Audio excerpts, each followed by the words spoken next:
actually no one was aware. The fact is 99.9% of people have never been diving.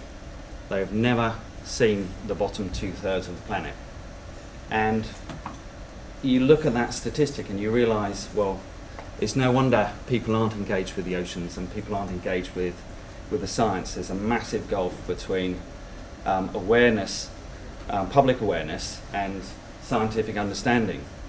And we needed to find a way of bridging that. So we set up a not-for-profit organisation, and our mission was to reveal our oceans to the world.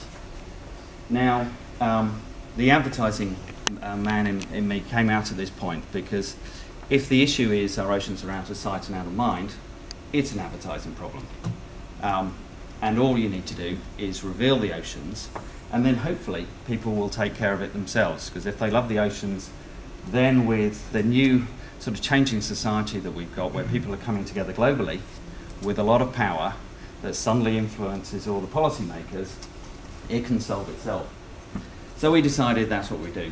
So we came up with a concept for a camera that could take continuous 360-degree high-resolution panoramic images, which could then be stitched together and create a virtual dive experience, the one that you've just seen.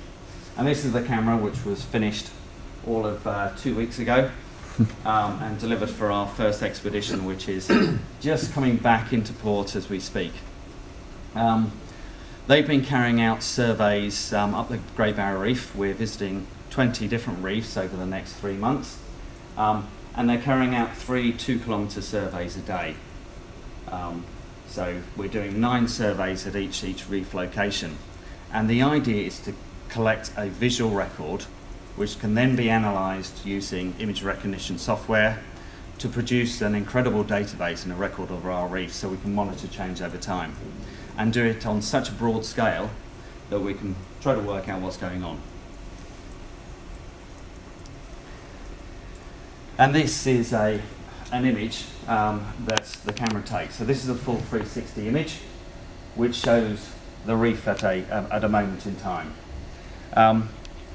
What we're very, very keen to do is involve people in this project and involve people in the analysis of the data. So it's not just about processing these images, which, okay, we wouldn't have it as this final stitched version.